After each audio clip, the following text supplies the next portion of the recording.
Welcome to today's episode. Today's episode is called Sympathy or Solutions. This is a game-changing way of communicating with someone you love who is going through a hard time. Basically, when someone is having a hard time and they come to us to talk about it, we immediately go into solving mode. We want to give them advice. We want to fix it. But that's not always what people need. And sometimes they want solutions, but often they want sympathy. And this has been game-changing for me when you told me about this, Kat. Yeah, I'm really glad we're doing this episode today. I thought about it recently, and I was trying to remember where I first heard of this. And I think it was in a counseling session many years ago when I was asking a therapist for advice on communicating with the people I love and just trying to learn how to better interact with them. It just seemed like, whether it was the kids or a friend or my spouse at the time, it just felt like I was trying to help so many people when they were going through a hard time. And it just felt like nothing I said was working or like the advice wasn't taken. And she told me that it's really helpful to ask somebody when they come to you with a problem, are you looking for sympathy or are you looking for solutions? I love that. I can definitely say that as a man, and I'll speak for my whole gender because it's the only platform that they're ever going to let me do that. I can apologize because we just want to fix things, like when somebody falls down and scrapes their knee, you want to put a Band-Aid on it. You want it to heal. When somebody comes and says, I have a problem, it's kind of like that mechanic-minded mindset. It's a masculine mindset, really is what it is, coming in and going, okay, something's not right. We need to fix that. So you're going to come to me with this problem, but whether it's internal, external, and I'm going to give you every solution that you can possibly think of so that you can be better now, faster. Right. And when you told me about this, I was just flabbergasted because I couldn't imagine that this was a thing. But as we start discussing more kind of masculine and feminine energies, I kind of see more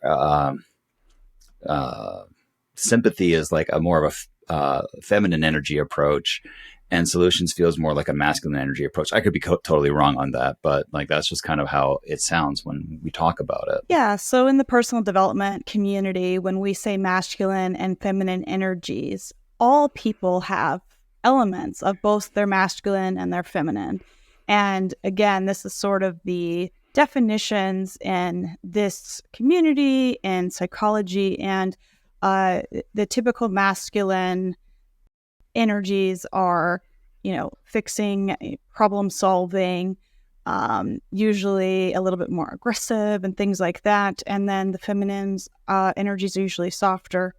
And, we can feel out of alignment with our true selves. For example, if I have to be in my masculine energy because I am a solo parent to my kids, so I'm often like in my masculine, getting things done, paying the bills, doing all this stuff. That's not to say that women don't do those things. It's just a descriptive term. So where you can sort of identify in yourself, oh, like today I had to do like all this masculine energy stuff, and I want to feel softer. I want to feel calmer. I want to get like sink into my feminine. It's sort of it's a way to adjust your energy. And we are going to do an episode on that, but that's just a simplistic way to explain it. So when you're saying that, Andrew, yes, that is the case, because typically it's challenging for men in our society to see somebody upset. Feelings for a lot of men, although this is changing thanks to men like you who are talking about things like this, for a lot of men, feelings make them very uncomfortable. And so men immediately want to go to, oh no, this person's crying. They have a flat tire, I must fix it right now. Who's being mean to you? Oh no, like that's wrong. This is broken, whatever it is. And it's a beautiful quality when you're in need of a solution, actually. But sometimes a lot of women go to the men they care about actually looking for sympathy. And that's good to know. I characterize masculine energy often as like this action oriented, Very action physically oriented. doing something. Mm-hmm. Yeah. And this ability to sit and just listen is really challenging, I think, when you first start going with it. I'm very new to the whole feminine side of energy, as you know, but Mm-hmm. uh, and when I first heard it, I was told like, well, you need to get more in. You need to nurture this side of you because you're very much taking action, taking action, taking Yes. action. But you also need to rest. You know, you can't, even if you have a ton of energy, your body still needs to rest. It still Mm-hmm. needs to allow space and time That's right. for things to come to you. Because we all want balanced energy in general. The Exactly. goal is to feel Exactly. balanced inside of ourselves. So we Yeah. need both. And like you said, we've got a whole episode planned for the masculine and feminine energy. I can definitely say that when we were using this uh, in our working relationship with the podcast, even this morning it came into play. Mm. I'm getting the website ready for different things, and I was just getting frustrated because, Mm-hmm. I'm not super well versed in building website code. And I was breaking the podcast over and over and over again, which was really, really fun. Again, to our producer, Steve, who's listening to this, that was my bad, and I apologize. Um, and you just kind of were able to Mm. come in and, you came in with sympathy, not solutions, because the solution, you didn't have the solution No, to, I, right? I And didn't that's know how not to really what code I the needed. website. Yeah.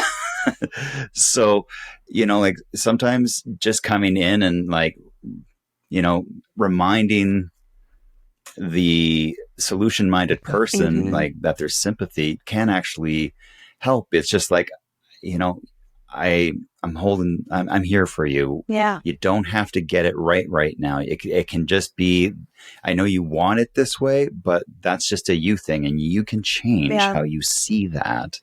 And you just gave me a few little perspectives on it, and I finally took a deep breath, and I'm like, right, Yeah. I don't have to have it all figured out today. So thank you Yeah. for that. Oh, you're very welcome. To be honest, like, we're not even saying that solution. I mean, that sympathy is preferable to solutions. We're just saying to ask someone what they need, because I will say that it's amazing how, if I need help with something, or I need something like done, or don't know how to do something, Andrew will know the answer. He will have the answer, and he will be able to help me with this that broke, the website, what I untold things, like including, I don't know, what was it last week, like water was leaking into my car, and you were like, Catherine, you need to make an appointment at this place and go get your windshield looked at. I'm like, okay, like I'll do it, because the feminine is feeling and the masculine is action taking. And so I could feel all day long, and you're like, that's not going to help the Yeah, windshield. It's like, exactly. And for all of you that aren't watching this on YouTube, I am blushing very badly with Catherine being so complimentary to me. Yeah. That's Like nice. that, you're welcome. But yeah, I think that's just a thing. I know for myself and my human design type, which we'll get into another episode, but like, Mm. I know I get caught in my own head with thinking, right? So, and that was going on with the website. It goes on a million times a week for me. And what I've found with us working together is by me getting it out and saying it, and you just, you know, I guess holding space is Yes. the term for it. When you do that, it's such a relief for me to be able to say something and be like, okay, it's all right, and it just really helps.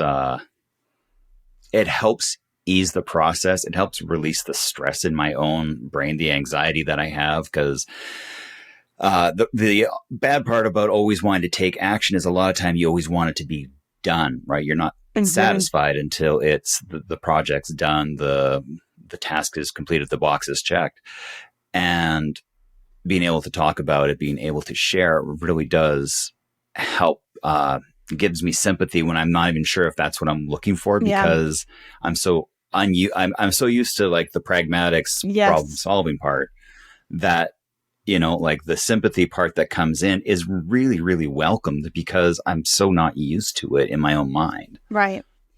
So thank you. Yeah, you're very welcome. And if this concept seems foreign to you, this is something that I learned how to do. I was looking to improve my communication style. A few years ago, I had, mostly those masculine traits. I was um, very ambitious. I still am, but I'm embracing like a much softer, calmer version of myself, just very intense, lots of decision making.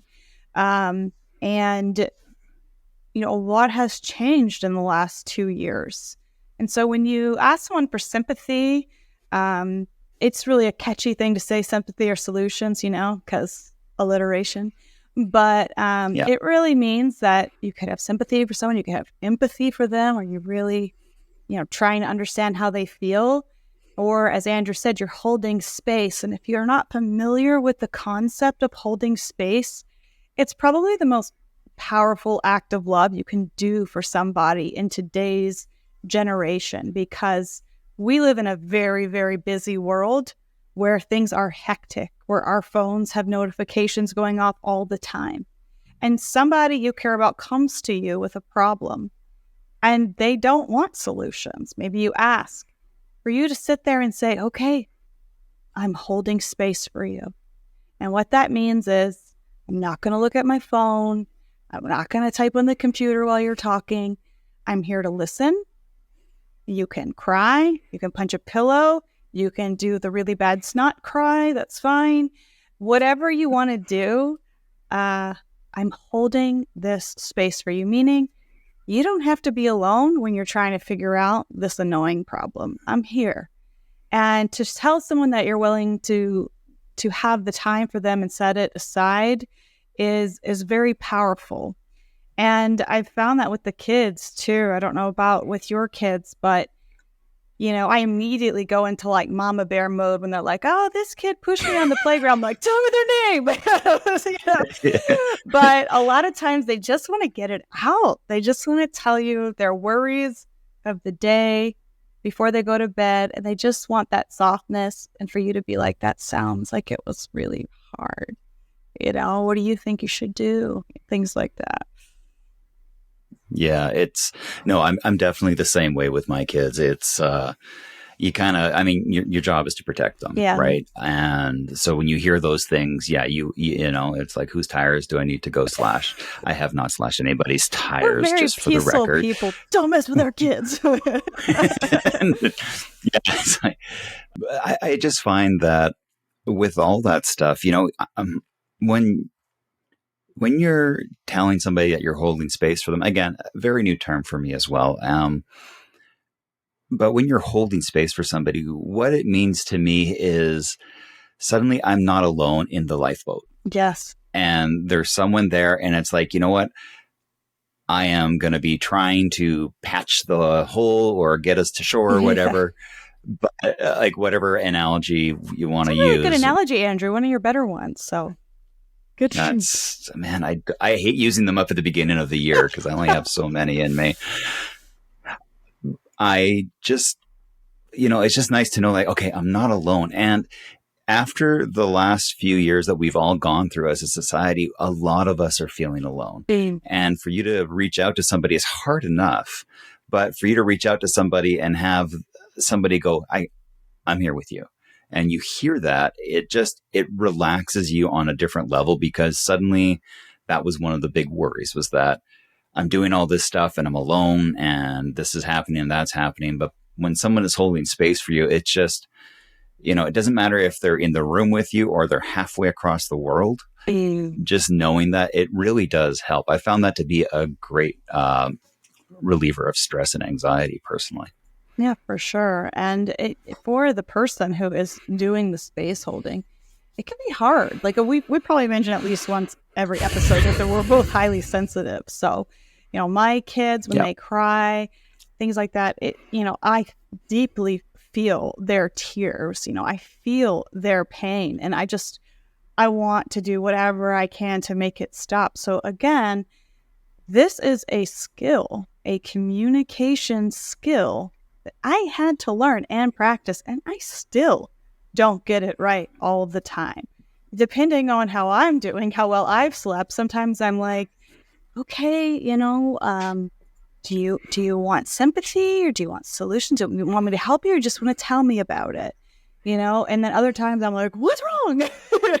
What is everyone going? Can we lower the volume and get to the root of the problem? But when I'm in my best self, nice and rested, we can do this. And again, the more you practice it, the more it becomes your default. And for me, I had to learn to actually handle people's sadness because I feel it so deeply. I feel it as well. I didn't realize that's what was happening for the longest time. But again, with more self-awareness, the more you can help others as well. I found when it came to using this in the beginning, because I'm definitely a lot newer at using this than you, that the neural pathway of fixing was a very, very, very deep trench. And I would often notice, like, we'd be in a situation either with you or with my kids or just anyone, and you're in that problem solving mode. And then, you kind of recognize that, wait, I went 5 steps before asking if I should even be on this road. Yeah. And at any point you can stop and say, do you need sympathy or solutions? And sometimes it's both. Yeah. But sometimes it's, I need sympathy first, and then we're going to get to the solutions part. And that has been a very, very powerful thing, I know, for me and for my kids, and just for friends. Because sometimes, you go for lunch with somebody and they start ranting about stuff. They don't want you to solve their marriage. They don't want you to solve their problem at work. They just need a little sympathy. And that's good to know, because as the problem solver, and I'm sure, Kat, you can relate to this, it's kind of frustrating when you solve the world's problems and nobody listens to you. Like, why doesn't anyone like my ideas? I had solutions for everything. Yeah. We could have world peace in 5 minutes if everybody just listened to me. Obviously. So I think there's that part of it, right? Where it's like, it does relieve a little bit of tension in my own head when I'm like, I don't have to give the solution. I don't have to come up with this crazy solution to this problem that isn't going to probably exist in a week, but I feel like I got to solve it. And, they're not going to do anything about it. Then I'm going to resent them for wasting my time and not doing the thing that was so easy to do that they just didn't do. Yeah. Yeah, exactly. So, for any of you out there that's going like, I don't know if I can sit with somebody while they cry, they rant and cry. It's actually while they rant or anything. Yeah, it's actually, it gets easier as you go. The first time is really uncomfortable. I think I bit through my lip the first time because I had so many good nuggets of advice. Just I can't even get through that with a straight face. I'm sorry. But you're just like, oh, I can solve. Yeah, why don't you do that? No. I'm just gonna sit here, and we're gonna listen about why they took your Pokemon card, and we're just gonna. That's a whole other story. We don't have time for, but. Yeah, fair enough. Fair enough. And what I try to do now, and if you're not highly sensitive and like stuff doesn't really bother you, and you're just like a chill person, and you're great for people to talk to, but like, good for you. But if you, what's your secrets? How do you do it? But for me, a lot of the times I will sort of envision like getting into a bubble, or like zipping myself into a bubble and like having the person's things like bounce off. And then I sort of like am radiating love out of the bubble. And I know that sounds silly, but like I kind of have to get in it, because you don't know when someone's about to like really pour in the heavy stuff on you. And so when someone starts pouring the heavy stuff and I feel myself feeling their feelings, like that deep empathy, if I don't want to start like crying myself and be sad the rest of the day, I've got to zip up and get in the bubble and just sort of like give them love and like, I'm here for you. And, without taking it all the way in. as well. Yeah.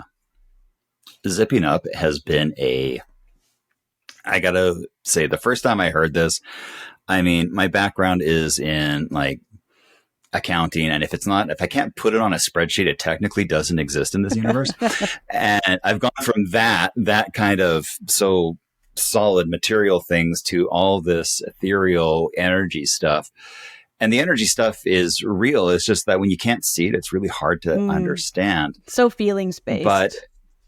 it is, yeah. And the more I get into that, the more I can recognize when somebody's energy is like kind of encroaching on mine. But the zipping up thing, as silly as it sounds in the beginning, it works. It's like a lot of things. You don't need to know how it works. It just does. It's a mindset. And if you can kind of keep your energy to yourself and emanate love outwards, like Catherine's saying, then it really does help that person and it protects you.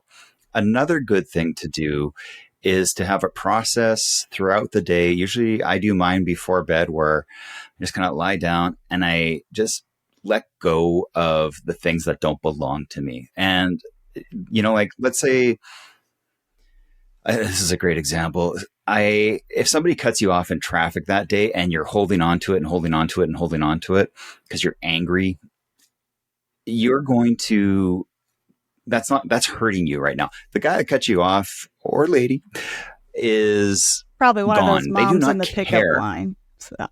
Probably the mom's in the pickup line from or an earlier episode.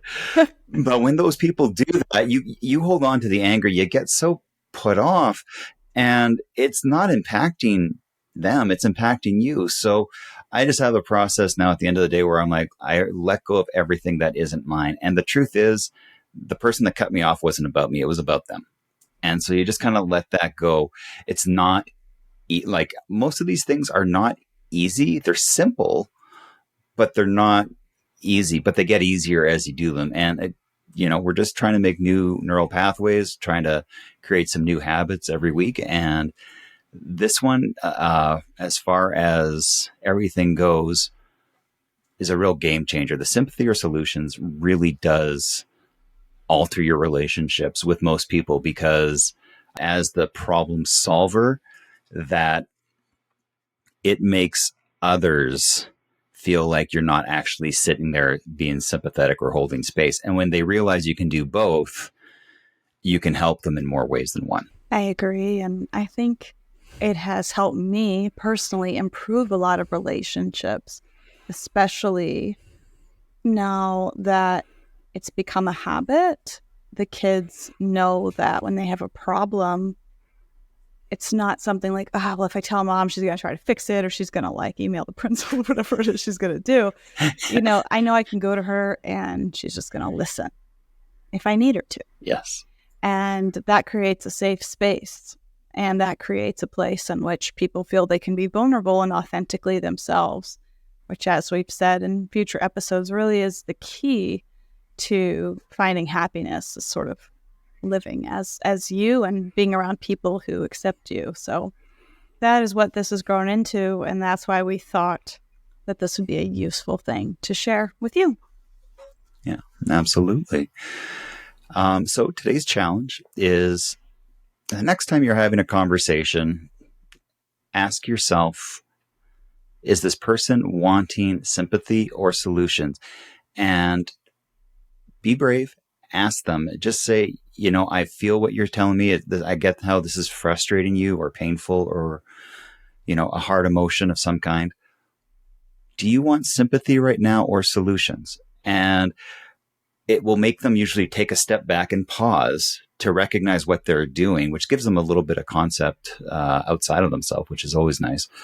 And then they'll give you one of the two answers or both. And you can proceed from there. And that if you're in problem solving mode, it's going to relieve a lot of stress for you because you're suddenly not on duty to act and fix. You can just sit there passively and be a good ear, good shoulder to cry on, so to speak. Beautiful. Well, I think it's time for the glimmers. Ooh, glimmers. So every week, Kat and I like to share something that has made us smile or that we're enjoying or just a little something personal so you know a little more about us. So, Kat, what's your glimmer? Yeah, it's kind of related to this episode, and this has made me smile for like weeks now. So I'm going to share it. So I might have mentioned on a previous episode, but I have twins, and they're boy-girl twins, and they are not in the same class at school, but they have recess together. And we've been dealing with a little boy who's kind of a bully, and trying to give them tools to handle it and listening to them. But the greatest thing is that it's given me lots of practice with sympathy or solutions.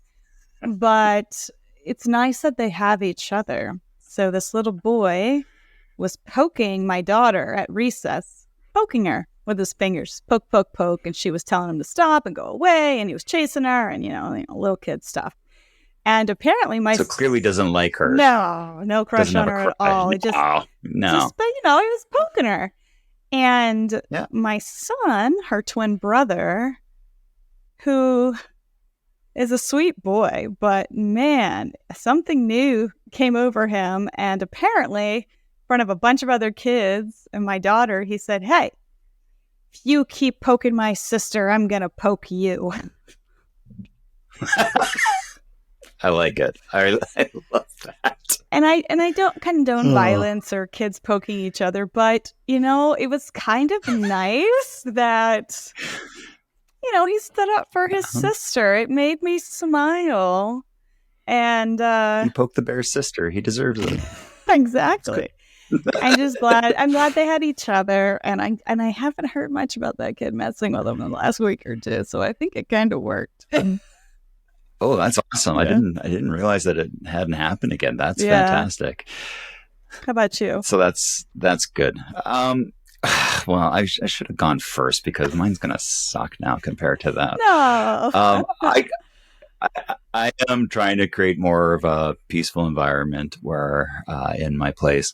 And so I'm trying to get my mind to shut off. So I got a drift table from, I think it's Home Ed. Cool. I got it off Amazon. Yeah. So it's a giant bowl, it's like 16 inches wide, and it's got sand on top. It's like, one of those sand gardens that you see in all the stores, except this is mechanized. So there's a little marble that sits in it, and there's magnets underneath, and it moves the ball around in different patterns. And you just kind of sit there and watch it as it goes. And it's really, really, really relaxing. And it's just cool how the patterns that it can do. It's got like hundreds and hundreds of patterns. There's Valentine's Day patterns. So it's just it's just really, really cool. So I've shared a couple of them on my feed, but it's really, really relaxing. And there's like an LED light that you can set the color to it and change it. And you can change the speed and the brightness and everything. So really just a little fun thing. But I've always found I can't stare at a candle for hours like people say when they meditate, but this is really nice. I've actually barely watched TV this week since getting it because I just kind of like staring at it, and as it makes the patterns, it's very relaxing. That sounds so nice. I'm really glad that you bought that for yourself. Your house is turning into just a chill vibe for sure. It is. I want to come home and I want to always feel like I am safe. I can relax. I can just let go of the stress of the day. And I feel like I'm getting that with every little thing. So that's awesome. That's good. Cool. Yeah. And if you have a glimmer, just let us know at hello@5yearyear.com. We're always rooting for you, and we'd love to hear about it. Hey, thanks for listening. Remember, it doesn't matter where you come from. It only matters where you're going. As always, we're rooting for you. To stay up to date on the podcast, hit subscribe wherever you listen and follow us on social media at 5yearyou. This podcast is intended to entertain, educate, and inspire you on a personal journey towards your best self. We are in no position to give advice and are hot messes on the best of our days. Clearly, we're in no position to offer health or medical advice, or really any life advice, but we want to entertain you. Just a reminder, this is not a replacement for proper medical care or therapy. If you are struggling, please seek help from a qualified health professional.